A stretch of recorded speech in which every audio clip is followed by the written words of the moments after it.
किस तरह की पोजीशन लेता है। हो सकता है संभव है जो जिम्मेदार बड़े देश हैं वो अभी भी ये कोशिश करें कि इसको डी एस्केलेट किया जाए, किसी तरह से बातचीत से एक दूसरे को समझाया जाए, ईरान को समझाया जाए कि फर्दर एस्केलेट ना करे। बहरहाल ये बड़ी खबर है कि अमेरिका इस जंग में कूद गया है और उसने सीधा हमला ईरान पर आखिरकार कर दिया है।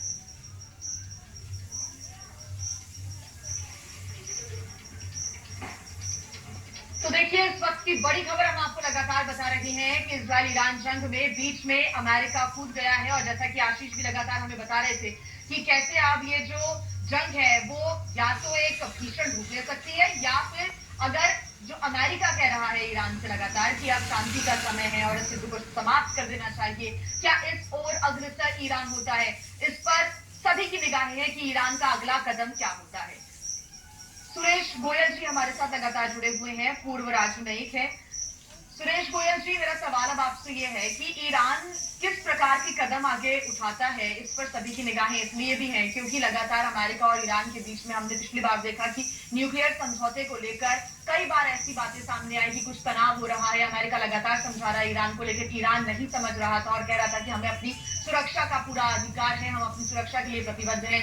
और उसके बाद भी जब ईरान नहीं मानता है तो उसके बाद अमेरिका ये कहता है। कल का ही एक ईरान का बयान कि जो वहां के प्रधानमंत्री पेजेश्कियान वो ये कहते हैं कि जो भी हमारे न्यूक्लियर प्रोजेक्ट्स हैं वो हम रोकेंगे नहीं, भले ही कोई भी बड़ी शक्ति क्यों ना आ जाए। सुरेश जी से मैं आगे सवाल करूंगी। सवाल आशीष ये मेरा आपसे भी है कि इस प्रकार की जो बातें वो लगातार ईरान कह रहा है, यानी कि वो झुकने की तो किसी भी प्रकार से कंडीशन में नहीं है। जी हाँ, बिल्कुल। और ईरान के सुप्रीम लीडर ने खुद कहा कि भाई टोटल सरेंडर, अनकंडीशनल सरेंडर हम किसी कीमत पर नहीं करेंगे। दुनिया जानती नहीं ईरान के लोग कैसे हैं और अगर अमेरिका इसमें सीधा दखल देता है तो इसके दुष्परिणाम उसे उठाने होंगे। पहले ही बिल्कुल स्पष्ट तौर पर कहा था कि ईरान इस पर चुप नहीं रहने वाला। और आप ठीक कह रहे कि ईरान की तरफ से ये कहा गया था कि न्यूक्लियर जिस तरह के आरोप उनको लेकर के लगाए जा रहे थे वो उसको खारिज जरूर कर रहे थे। लेकिन आप देखें कि जो एटॉमिक एनर्जी की इंटरनेशनल एजेंसी है IAEA, उसकी तरफ से पहले ये रिपोर्ट दिया गया कि ये जो न्यूक्लियर कैपेबिलिटीज एनरिचमेंट को की जो थ्रेशोल्ड है उसको क्रॉस करते जा रहे हैं। और फिर अचानक IAEA का बड़ा चौंकाने वाला बयान